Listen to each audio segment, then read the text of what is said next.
Hello दोस्तों, S R Chandra institute YouTube channel पर आपका स्वागत है। आज हम आपके लेकर आए हैं ज्योग्राफी की क्लास, जिसमें हम आपको पृथ्वी से जुड़ी कुछ बातें बताएंगे, जिसमें आपके दिन और रात कैसे होते हैं और आपके ग्रहण कैसे पड़ते हैं, सूर्य ग्रहण चंद्र ग्रहण कैसे होते हैं, इसके बारे में आज हम आपको बताएंगे। तो पृथ्वी के बारे में आपकी कुछ बातें हैं। हमारी जो पृथ्वी है वो आपकी 43 किलोमीटर चपटी है। मतलब जो गोल आकार है जब पृथ्वी का, उसका एक साइड से थोड़ा चपटा हुआ हिस्सा है, जो कि आपको ऐसा देखने पर ऐसा दिखाई देता है। ये जो आपका चपटा हुआ हिस्सा जो है वो आपका 43 किलोमीटर का है और पृथ्वी अपने अक्ष पर 23.5 अंश झुकी हुई है। और पृथ्वी का जो परिक्रमण काल है, मतलब जो पूरा चक्कर होता है, पूरा चक्कर लगाती है, जो एक होता है आपका पृथ्वी अपने अक्ष पर घूमती है 24 घंटे में, और उसका जो परिक्रमण काल होता है वो धीरे धीरे जो घूमकर वापस अपनी जगह पर आती है, तो वो आपका 365 दिन और 6 घंटे का होता है। ये जो आपके 365 दिन जो होते हैं, फिर बोलते हैं ना कि पृथ्वी का परिक्रमण काल 365 या 366 दिन होता है। तो ये जो आपके 6-6 घंटे होते हैं, 365 दिन और 6 घंटे, तो इनको धीरे धीरे जोड़कर पृथ्वी 366 दिन बनाती है हर 4 साल बाद। 4 साल में ये 6 घंटे जोड़कर आपका क्या बनता है, पूरा एक दिन। तो साल में जब 6 होंगे तब आपका 6, और तब 4 साल में आपके कितने घंटे होंगे, 24 घंटे। तो वो आपका एक दिन बन जाता है, जिसमें हमारी फरवरी होती है 29 की। अब है आपका पृथ्वी अपना एक चक्कर 24 घंटे में पूरा करती है, जिसके कारण दिन और रात होते हैं। दिन और रात जो होते हैं, 24 घंटे का दिन और रात मानते हैं हम। पृथ्वी जब अपना चक्कर पूरा करती है, अब तो उसमें क्या है कि आपके 24 घंटे के अंदर में आपका आधा दिन और आधी रात होती है। देखो बेटा, अब विषुवत रेखा पर सदैव 12 घंटे का दिन और 12 घंटे की रात होती है। आपकी जो विषुवत रेखा है, पृथ्वी में रेखाएं हैं, आपकी कर्क रेखा है, मकर रेखा है और भूमध्य रेखा है। भूमध्य रेखा या विषुवत रेखा एक ही होती है। तो इसमें जो आपकी भूमध्य रेखा या विषुवत रेखा जो है आपकी, उसमें 12 घंटे का दिन और 12 ही घंटे की क्या होती है, आपकी रात होती है। उदाहरण के लिए आपका है जो कांगो देश है, जो आपका वो आपका भूमध्य रेखा पर ही है। तो भूमध्य रेखा पर होने के कारण यहाँ पे उदाहरण दिया गया है कांगो देश का, जो कि कांगो देश में 12 घंटे की दिन और 12 घंटे का रात होता है। उसके बाद है आपका 21 मार्च आदि। आपके दिन जो होते हैं, दिन कहाँ बराबर होते हैं, किस गोलार्ध में कैसा मौसम होता है। तो आपकी जो 21 मार्च दी है, आपकी जो 21 मार्च है, आपकी इस 21 मार्च में दिन व रात जो होते हैं वो आपके बराबर होते हैं। मतलब जितने घंटे का आपका दिन होगा उतने ही घंटे की आपकी रात होगी। और इस समय उत्तरी गोलार्ध और दक्षिणी गोलार्ध में मौसम होते हैं, यहाँ वसंत मौसम चलता है और यहाँ पर क्या हो रहते हैं, मौसम समान। अब बात आती है आपकी 21 जून की।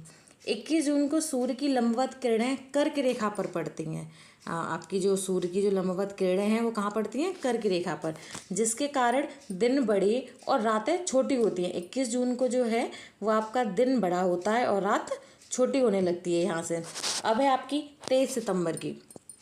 23 सितंबर को उत्तरी गोलार्ध में दिन व रात यहाँ बराबर होते हैं और इस दिन उत्तरी व दक्षिणी गोलार्ध में मौसम भी समान रहते हैं।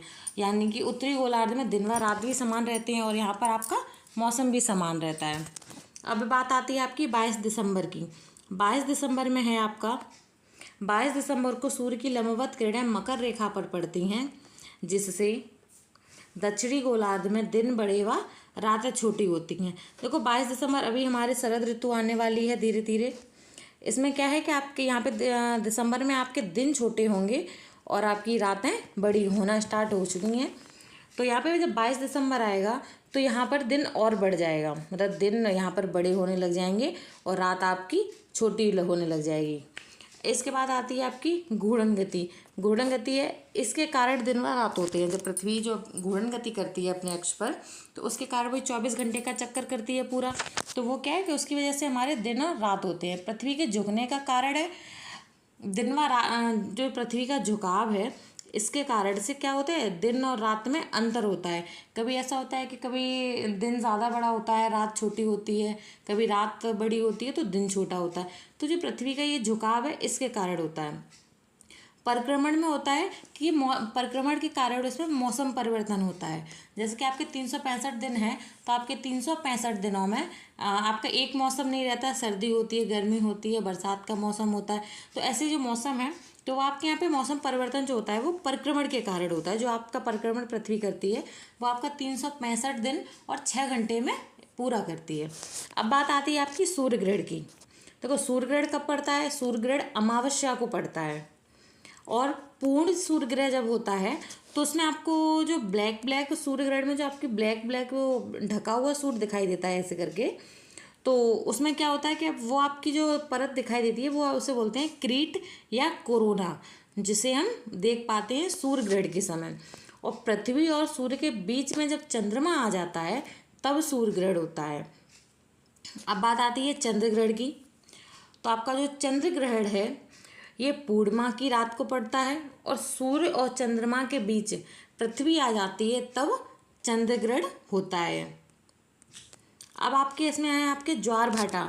ज्वार भाटा में 3 क्रियाएं होती हैं। पहली क्रिया है आपकी चंद्रमा का आकर्षण, दूसरी है आपकी सूर्य का आकर्षण और तीसरी है आपकी पृथ्वी का प्रतिकर्षण। तो देखो इसमें कुछ पॉइंट हैं वो देखते हैं।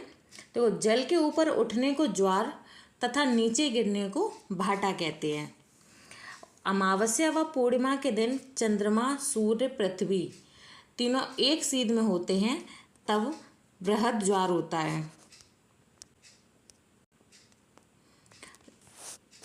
जब तीनों एक सीध में होते हैं तब क्या होता है? बृहद ज्वार होता है। इसके बाद अब बात आती है आपकी, यदि सूर्य, चंद्रमा, पृथ्वी तीनों समकोण बनाते हैं। समकोण का मतलब 90 अंश का कोण। जब तीनों ऐसे हों, एक यहाँ पर हो आपका, एक यहाँ पर, एक यहाँ पर, तो क्या है कि यहाँ पर क्या बनता है आपका? समकोण। जब सूर्य, चंद्रमा और पृथ्वी जब तीनों समकोण बनाते हैं तब आपका होता है निम्न ज्वार। इसके बाद बात आती है आपकी, पृथ्वी के प्रत्येक स्थान पर प्रतिदिन 12 घंटे और 26 मिनट बाद ज्वार आता है। कितने समय बाद? 12 घंटे और 26 मिनट बाद पृथ्वी के जो प्रत्येक स्थान है, जो समुद्री तट पड़ते हैं, वहाँ पर क्या है कि 12 घंटे और 26 मिनट बाद ये हर एक ज्वार आता है। और ज्वार के 6 घंटे और 13 मिनट बाद क्या आती है? भाटा। ज्वार कितने समय बाद? 6 घंटे 13 मिनट बाद भाटा आती है। अब ज्वार प्रतिदिन 2 बार आता है। मतलब जो ज्वार भाटा जो होती है उसमें जो ज्वार की क्रिया होती है वो 2 बार होती है। एक बार होती है आपकी पृथ्वी के अपकेंद्रीय बल के कारण। मतलब पृथ्वी में जो अपकेंद्रीय बल है तो पृथ्वी जल को अपनी तरफ खींचती है, तो इस कारण आती है एक। और दूसरी आती है आपकी चंद्रमा के आकर्षण के कारण। चंद्रमा का आकर्षण बल लगता है तो दूसरी बार में चंद्रमा के आकर्षण बल के कारण यहाँ ज्वार आती है। इसके बाद आपका है इंग्लैंड के जो दक्षिणी तट पर स्थित साउथहैम्पटन में ज्वार प्रतिदिन 4 बार आते हैं। यहाँ कितने बार आते हैं? 4 बार। इंग्लैंड के दक्षिणी तट पर 4 बार आते हैं। यहाँ 2 बार आपका इंग्लिश चैनल से आता है और 2 बार उत्तरी सागर से होकर गुजरते हैं। तो आपके यहाँ पर इंग्लैंड के दक्षिणी तट पर कितने बार ज्वार आता है? 4 बार। आपको बता दें कि आपके ऑफलाइन बैच चल रहे हैं। आज की क्लास के लिए आपका इतना ही है। और वीडियो अच्छी लगे तो आप लाइक शेयर कीजिए और आप पहली बार हमारे चैनल को देख रहे हैं तो चैनल को सबसे पहले आप सब्सक्राइब कर लीजिए, जिसकी वजह से हम आपको ऐसी ही और अच्छी वीडियो दे सकें और जिससे हमें भी मोटिवेशन मिले और हम आपको भी मोटिवेट कर सकें और आपको अच्छे से अच्छा कंटेंट आपकी पढ़ाई के लिए दे सकें। धन्यवाद।